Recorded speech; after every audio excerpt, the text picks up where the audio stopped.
A 30-second review of the mayfly life cycle. It starts and ends with egg laying. The eggs within minutes to days hatch to nymphs, and then a year later, they emerge to become duns. And over basically a 24-hour period, the duns molt to become spinners, the spinners mate and return to the water to lay their eggs. Spinners of the larger size species of the genus Baetis, in North America at least, are different from all the other mayfly species in that they crawl under the surface of the water using in-stream structures to get to the bottom to lay their eggs there. The structure in this video, shot by Peter Hayes, being someone's waders. I'm going to replay this video clip so you can look closely at it and try to see the tiny flashes of daylight being reflected from the spinners as they crawl from the shadows into the daylight. These flashes are coming from a layer of air coating the wings and body of the spinner that is called by biologists a plastron. This remarkable and special image by Stuart Crofts vividly captures the moment a plastron is forming around a Baetis spinner as it enters the water. You can clearly see the air layer being held between the upright wings as well as coating the body of the insect. This air keeps the mayfly alive while underwater.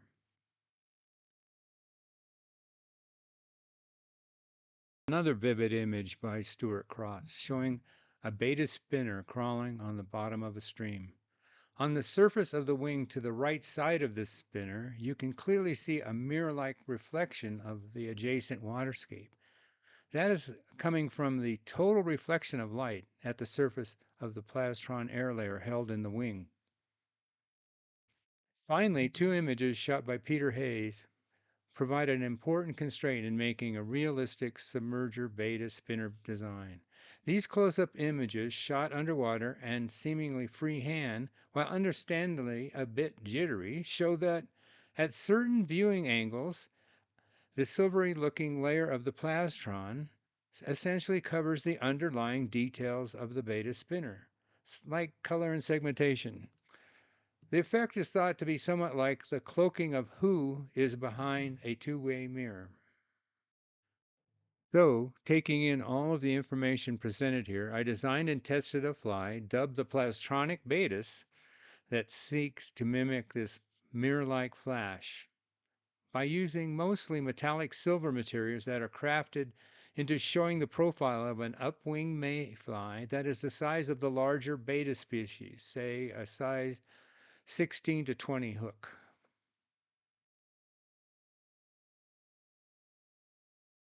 On the setup, you can get a total reflection of daylight at the air-water interface of the plastron. And this total reflection makes for a silvery flash that seems to attract trout, and that's what we're trying to present with this fly.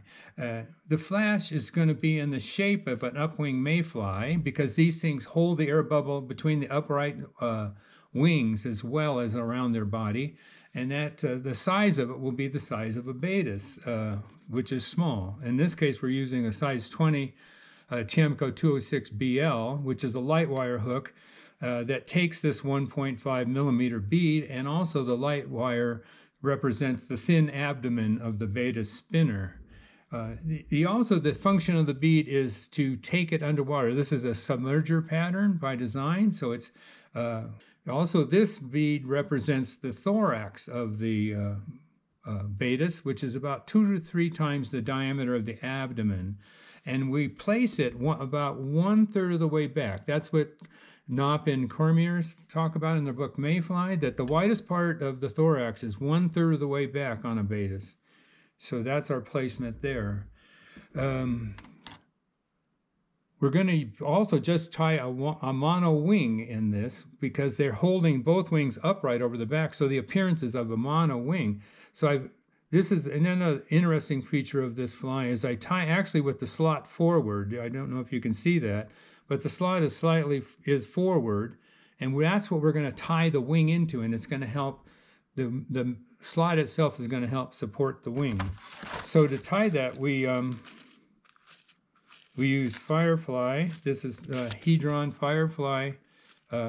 It's a reinforced nylon tinsel that has a kink to it, and it's very easy to fold up, which is, we're going to fold it over like to form a wing of 8 segments or more, depending on our mood. So we take the wing material and fold it once, so that makes 4. Fold it again, that makes 8. And then we're going to tie this in 1/3 of the way back using the pinch method.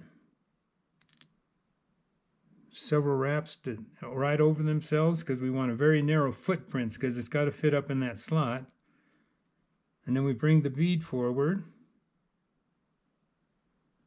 loop around the back of the bead, and we're going to start wrapping the bead forward.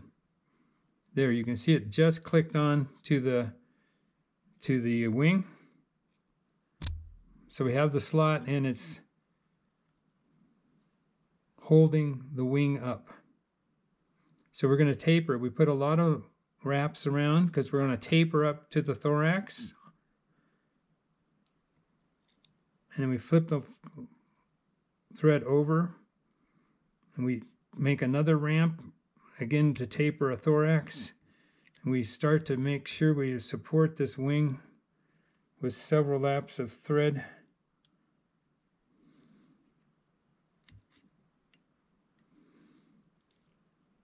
Like this.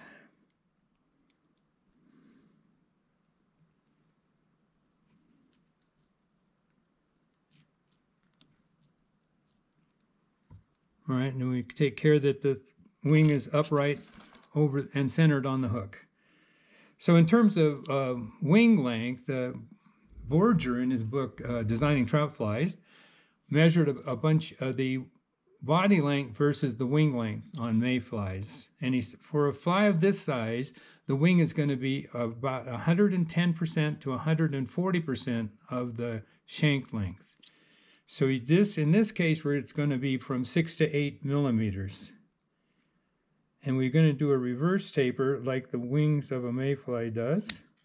Also, this wing is, I think, part of a triggering effect, the big silvery wings and the profile of an upright wing mayfly. And so I tie it kind of long. So I'm going more to the 8 millimeter side, like that. For tailing material, I use the Coq de Leon, which is a very nice silvery feather. And I'm going to tie in, say 4 fibers. I want sort of an air and a spare style. There's a lot, I don't know if you can see it, but there's quite a lot of silvery fibers here that are going to nicely emulate the tail of our egg-laying Baetis. So I'm using here probably 4 to 6 fibers.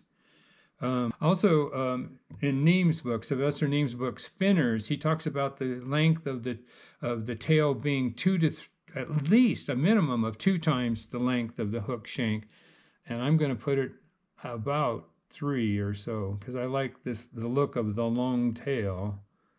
So I loop that in, and then I can pull it forward to get the length right. There, looks about right. And then I trim.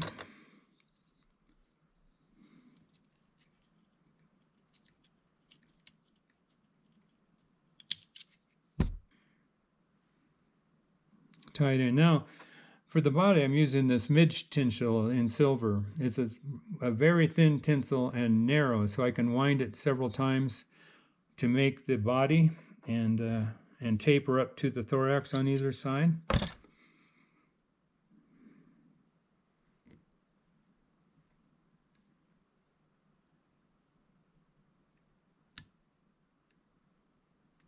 Wind back to the bend.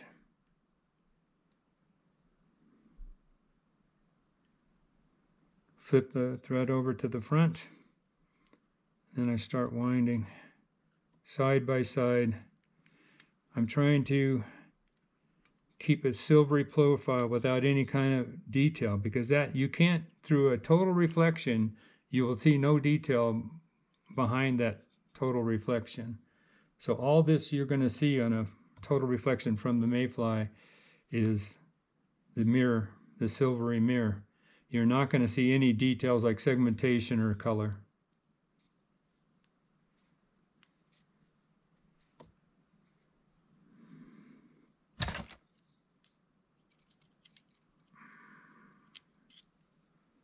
All right, then I tie in a few legs, which I use a CDC puff in white. The legs of this thin feather add a little bit of movement, and I think that, which you only want a few of them, so I'll tie this in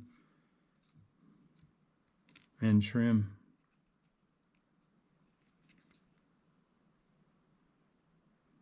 I hope not to get my wing mixed up in this.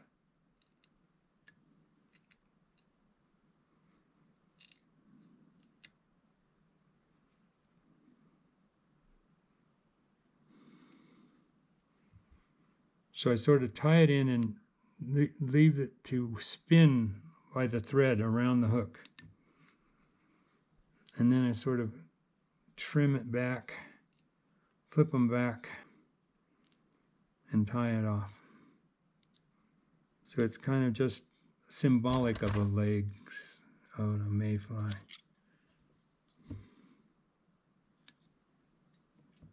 And I leave them a little bit long because I'm trying to give the impression of movement, like I said.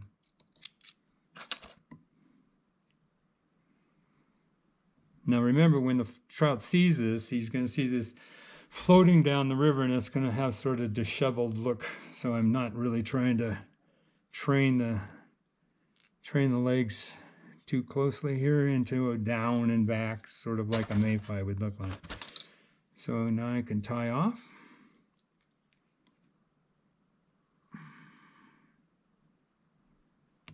Four wraps.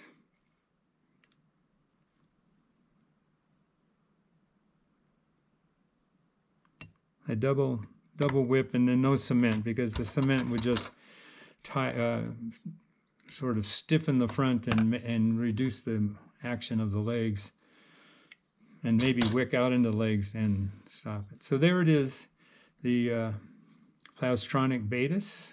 Yeah, I might trim those legs a little more.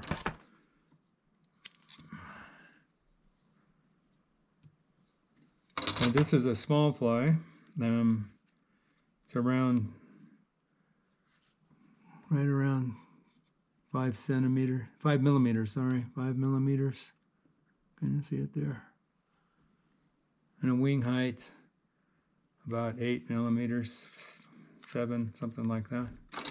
Now the thing is, you can train, if this gets smashed down, you can just train them back. And that's the nice thing of this nylon reinforced tinsel, is it's a much more resilient to bending than the typical tinsel.